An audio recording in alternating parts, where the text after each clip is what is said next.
Is Cormani McClain about to take one of the starting cornerback jobs in 2025?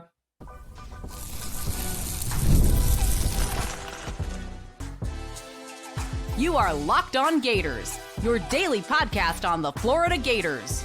Part of the Locked On Podcast Network, your team every day. Hello and welcome back to another episode of Locked On Gators, part of the Locked On Podcast Network, your team every day. Thanks for making Locked On Gators your first listen of the day every day. We are available daily and free wherever the podcast and on YouTube. Happy Friday. As always, I am Brandon Olsen. Find me on Twitter at WNS_Brandon. Find all my written work with New York Giants on SI. And we're talking about the outside corner job right now because I do think that this is one that's not done yet, right?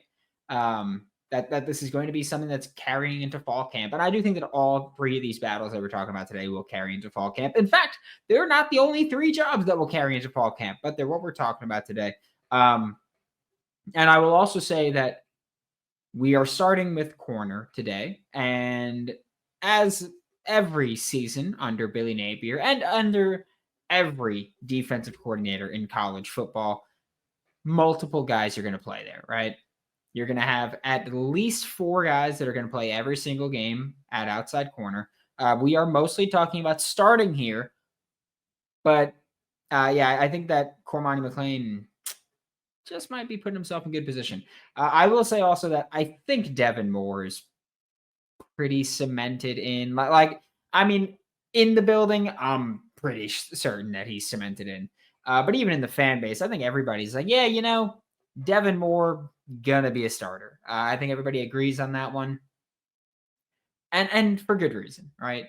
The only knock that people ever really have on Devin Moore is that he gets hurt.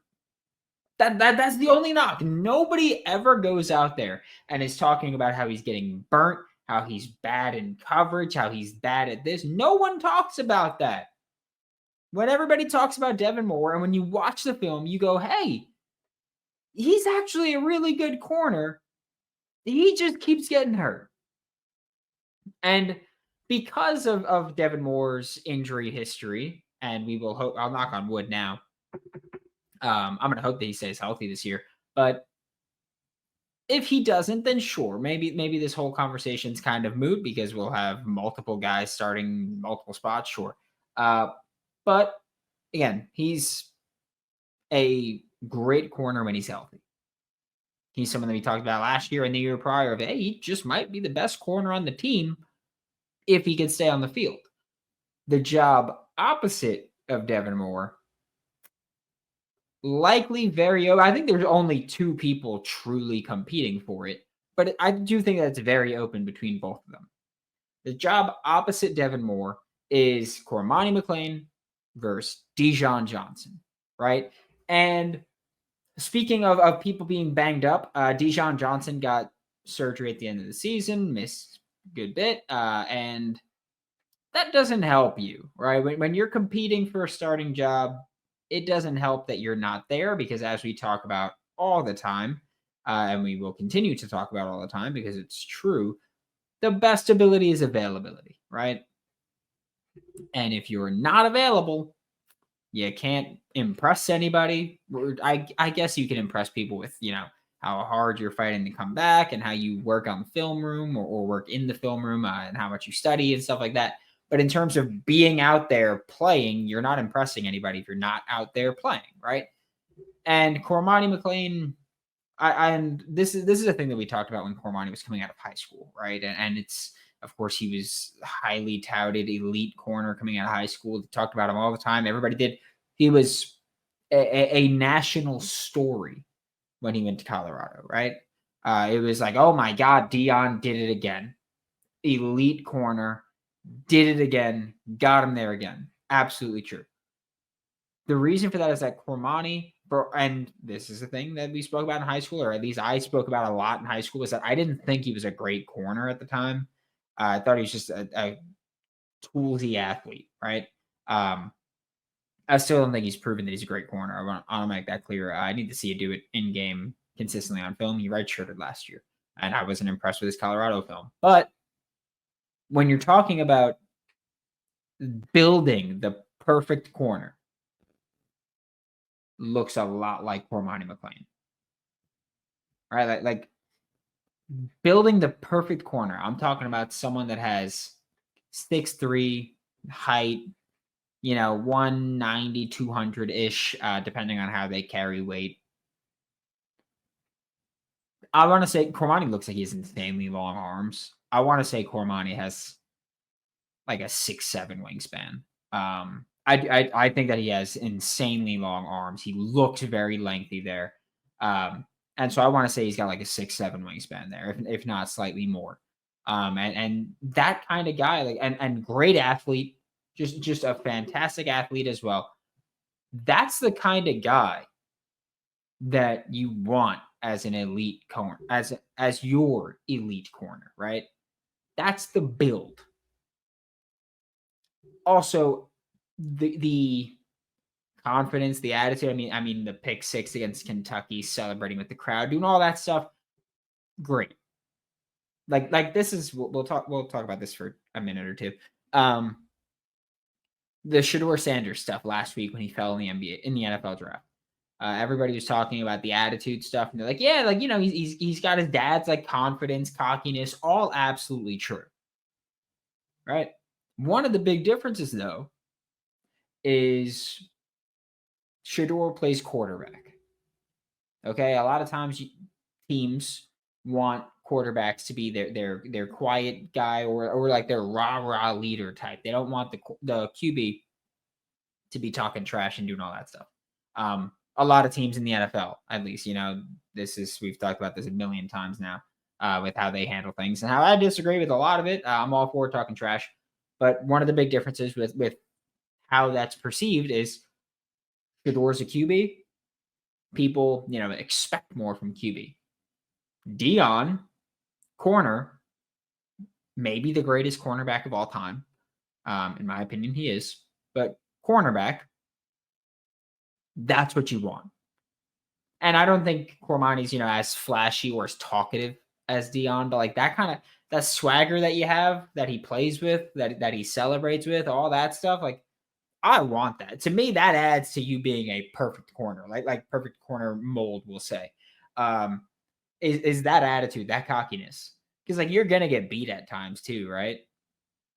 But if it doesn't phase you, if you could just goldfish it and just forget it and just move on, like elite. Okay. Elite. I will say also that Dijon Johnson, very sound as a corner. My thing with Dijon is I don't know if he's the athlete that can hang and be a high level corner one, right? That's where I'm talking about being a high level corner. I don't know if Dijon's the athlete for that because I don't know if Dijon Johnson has the recovery speed of when I'm beat, I can make it seem like I'm not beat, right? Like when I'm beat, I'm not really beat. When I'm beat, I'm slowed down. That's it. Cormani with that height, athleticism, and length, when he's beat, he can genuinely recover. And if you're not throwing a dot, he could take it the other way. I think that's a great trait to have as a corner, honestly. Like even if you mess up in coverage, you could still go make a play on the ball. That's huge. As far as the other corners, like I don't think Teddy Foster, I don't think Jamrock Rinsley, I don't think Michael Caraway Jr., I don't think Ben Hanks, Onis Konanbani, I don't think they really stand a chance of being a starting corner. I think that they're all kind of fighting for corner 4 at this point. And so when we talk about the starting outside corners, Devin Moore, Dijon Johnson, Cormani McClain are the only 3 names I really talk about, right? We're moving closer to the line of scrimmage here, or actually on the line of scrimmage here. We're going to move to the defensive line when we get back with Locked On Gators. Get the supplies you need from the site made for the skilled trades, Supply House. Whether you're in plumbing, HVAC, or electrical work, Supply House is the reliable way to order products online. Their easy-to-use website is packed with helpful resources and the latest product info to help you get the job done right. Plus, with a complete inventory of over 200,000 parts from over 400 plus top brands, you'll find exactly what you need delivered fast from coast to coast. Join the Trademaster program today for free at supplyhouse.com/TM and start ordering plumbing, HVAC, and electrical supplies with just a few clicks. Plus, use promo code SH5 for 5% off your first order. That's supplyhouse.com. Thanks for being Locked On Gators, your first listen of the day. Every day we are available daily and free, whether it's in the podcast and on YouTube. And this next time, we're going to the defensive line. And we're not talking about a starting job, but we are talking about an incredibly valuable backup job, an incredibly valuable second string job. And that's the 3 technique, right? Of course, like Caleb Banks, obviously going to start, right? Caleb Banks is obviously your starting 3 tech. He's getting first round NFL draft hype. He's getting all that noise, right? Which in my opinion, and I've said this before, like I know there's people that go, oh, well, he could have been a first round pick, late first round pick, maybe early second round pick this year. No, he wouldn't have been. He wouldn't have been. He had 4 great games last year. But that's about it on the resume. That's not getting you that conversation anymore. But Caleb Banks obviously starting because, well, there is the expectation that you can play like a first round pick this year. This isn't an Anthony Richardson case where we go, oh yeah, there's a ton to work out, but if you get him to hit, he's going to be a really great pick. This is Caleb Banks would be worth that now. Like that's the kind of year that he can have at 3 tech. Behind him though, very open, right? DeAndre Robinson in year 2 was supposed to be 3 tech 2. DeAndre Robinson played a bit last year, was a rotational player, consistently rotational player, showed some flashes of being really good. And I think a lot of people had high expectations for him. He was drawn into the portal, went to a different school, so not the school that drew him into the portal, and is now going to be playing for Bill Belichick with North Carolina. But DeAndre Robinson was supposed to do that. And then he's gone. And now I think that leaves a very large hole for who's going to be 3 tech 2, right?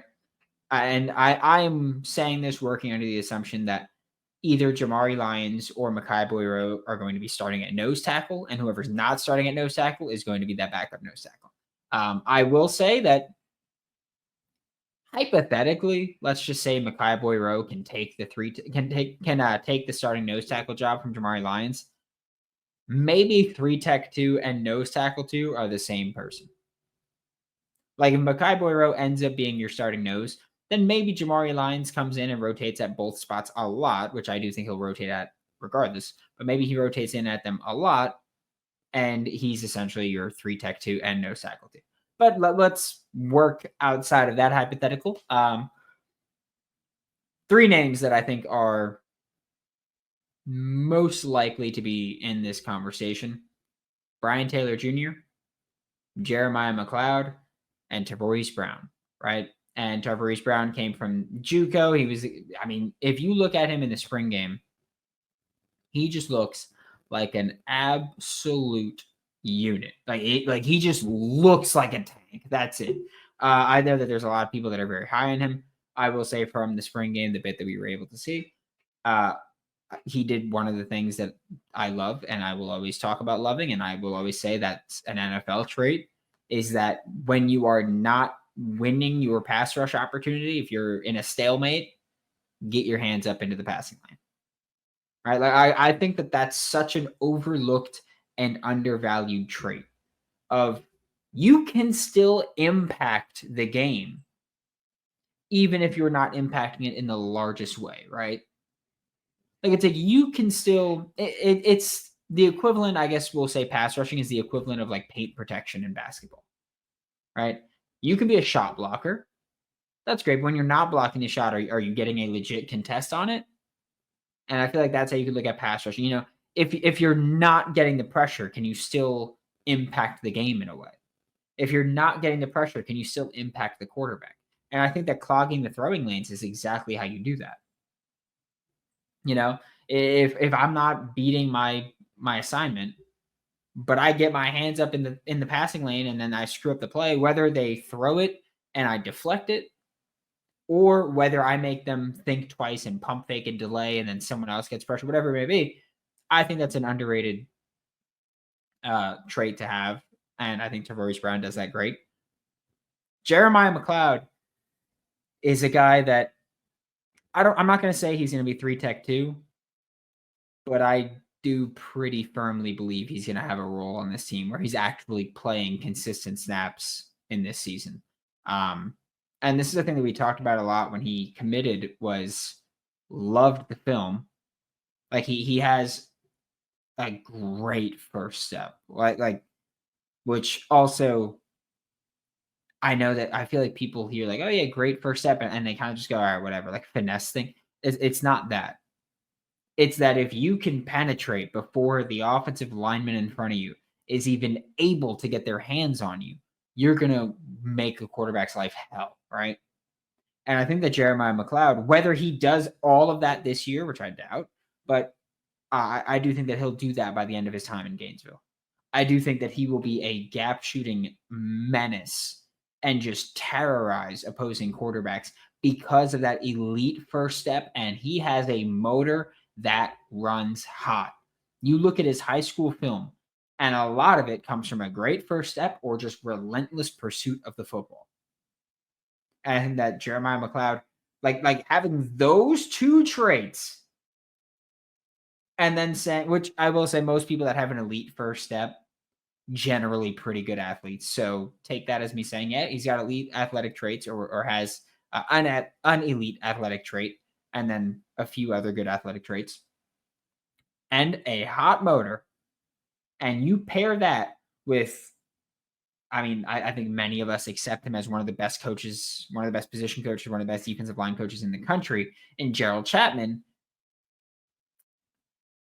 I wouldn't be shocked if Jeremiah McLeod ended up by the end of the year being 3-tech 2, going into the start of the season. I think it's a realistic possibility. Again, I think McLeod has the traits. I think that being coached up by Gerald Chapman can really help him develop, especially just improving hand usage. I think can make him a menace. And Brian Taylor Jr., someone that we've talked about for a while now, that he just has all the physical tools that we're looking at, right? Like that's what you're looking for in this defensive line right now. You're looking for guys that have the physical tools that can be coached up, and Brian Taylor Jr. can do that. I think that he flashed in his moments that he had last year and this year, as in this year in spring, in the spring game. I think that Brian Taylor Jr. is just a great project when he came over to Florida.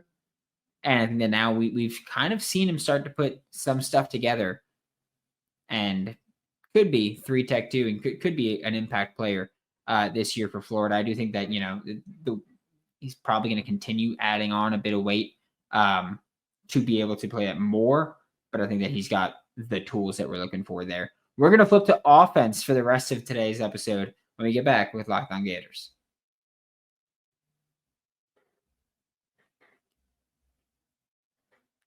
To wrap up today's episode of Locked On Gators, we are indeed talking about the offensive line. When we're talking about offense, there's only so many things to talk about, right? We generally know who the top 3 receivers are expected to be, who the top 2 tight ends are expected to be, top 2 running backs, top QB. We know the center. We know the left tackle. Pretty confident we know the left guard. Maybe right guard's a spot to talk about. But today we are talking about right tackle. And I will say also, I do think that when we talk about right tackle, it's one of the more finalized of the position battles throughout all of camp. Not that it's finalized, but one of the more finalized. Like not that it's finalized per se, but that we have, I think, the clearest front runner for this job. And it's the guy that has been getting incessant hype by the coaching staff, incessant hype by everybody. It's Bryce Lovett, right? And I will say this, my take on Bryce Lovett is that I think he has all-American potential at right tackle in college. I do think in the NFL he'll need to move inside, but hey, this ain't the NFL. If we're talking about, hey, how can we win football games and how can we do that? Bryce Lovett at right tackle is exactly how you do that. Getting him on the field is how you do that. I think Bryce Lovett is just I feel like he is someone that when he came in at a high school, he was completely overlooked in the recruiting class.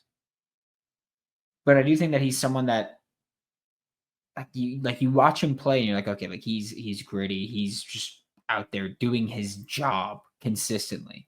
He's a reliable guy. I don't know if he's going to be an all-pro NFL player. I also don't give a damn, right? Like I think that he's a damn good player. Now, when you watch him, like you look at he's the guy that you see in some of the clips that Jonathan DeCoster is posting. Which, if you don't follow Jonathan DeCoster on Twitter, you should. He posts clips of things he did with the Cleveland Browns in 2023 as an assistant offensive line coach or as an offensive line assistant. And then he shows you how current Florida Gators are doing those workouts and working with that technique. And it's just, honestly, it's just a really interesting thing to see. And Bryce Lovett's a guy that we've seen in some of those clips as the individual that he's praising for the improvement and how well they are executing those drills. And so Bryce Lovett's one of those names and is thought of as pretty clearly the front runner for starting right tackle. And I do think that at this point, we could write it in pencil. I'm not going to say pen. I'm not going to say Sharpie, but I'm going to say in pencil. You could write him at the top of the 2 deep at right tackle, which, speaking of the 2 deep, didn't include Fletcher Westphal in this at all because I am pretty damn confident that it's Austin Barber at left tackle and then Fletcher Westphal behind him. I'm pretty confident in that. Shall I say, not including Fletcher Westphal in here. When I think of who's competing with Bryce Lovett for those starting right tackle jobs, or for that starting right tackle job and for those starting right tackle snaps, it's Devin Manuel and Caden Jones. And Devin Manuel, I think, was someone that when he came over from Arkansas, there was a lot of hype around. And we were skeptical on Locked On Gators just because I always get weary, and it's Devin Manuel, Clay Millen. Like I always get weary when a player gets injured, comes back, and doesn't get the starting job back.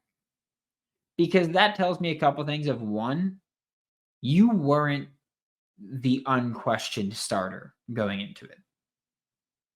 Okay, I think that for a lot of things like that, and there's of course the outlier case of like Tom Brady, but I think that when you get hurt and you come back, especially if it's a minor injury and you weren't gone for a year or months or whatever it may be, that when you come back and you aren't the starter, it tells me that one, they didn't just give you the starting job back, so you weren't the unquestioned starter. Like if DJ Lagway were to, knock on wood, if DJ Lagway were to go down at some point this year and come back a few weeks later, he'd starting job again. Like he'd be the guy. And so I think that that's an important indicator for Devin Manuel that he wasn't the unquestioned starter, and that he never got the starting job back until injuries came up again. And for me, that is a concern that we talked about on this show when Devin Manuel committed, was losing that starting job and then not getting it back is concerning. And again, we saw that with Clay Millen at Colorado State. Lost the starting job, did not get it back when he was healthy again. And so I think that that's a valid concern for Devin Manuel. I think that there were people who had high expectations for him because he was an SEC offensive lineman. But I do think that he might be one of those guys that just capable of playing both tackle spots at a passable level. I'm not saying he's bad. I'm saying like he can play both those jobs and be pretty decent at it. But I don't think he's a needle mover at either one. And so I think that's one of the reasons that he hasn't surpassed Bryce Lovett right now or anybody in the tackle depth chart. And then Caden Jones, I think he just might not be the guy yet. I do think that Caden Jones has all the physical tools to be a great offensive tackle. Athletic traits are there. Size is there. Length is there. Like he's got all the athletic tools. He just needs refinement. And so that's one of the reasons that I don't think he will earn the starting job. I will say that I do think if they're doing the rotating offensive lineman stuff again, I think Caden Jones will rotate into right tackle if he doesn't win the starting job. I do think that Caden Jones can rotate it, and I think that he will earn that. Again, the athletic traits are there. You look at when he got to play last year, he looks good out there. And also, he helps you get in space. On screens, he looked good, which is something that Florida, I don't know what it is. Florida has been awful at screens for a couple years now. I think Caden Jones knows how to block it, knows how to get out there and get in space, and is athletic enough to get his hands on these smaller defensive players. Because when you're out in space like that, you're going to get safeties, linebackers, corners that you're going to be blocking. And a lot of offensive linemen bad at getting their hands on guys like that because, well, they're just so quick and shifty that they just run around you, run through you, run under you, whatever it may be. And I think Caden Jones can handle that. And so I think that Caden Jones will end up being right tackle 2 when it's all said and done. I think Bryce Lovett will be right tackle 1.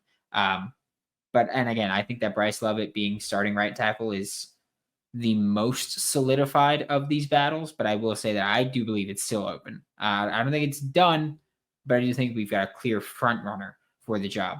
Thanks for making Locked On Gators your first listen of the day every day. We are available daily and free, whether it's the podcast and on YouTube. We will be back next time. Maybe there's a bonus show. I really, who's to say what's going to happen on any given weekend now? It's May. Anything can happen. We will be back when we're back to talk more Florida Gators. For Locked On Gators, I'm Brandon Olsen. Don't forget to follow me on Twitter at WNS_Brandon. Find all my written work with New York Giants on SI, and I'll see you all next time.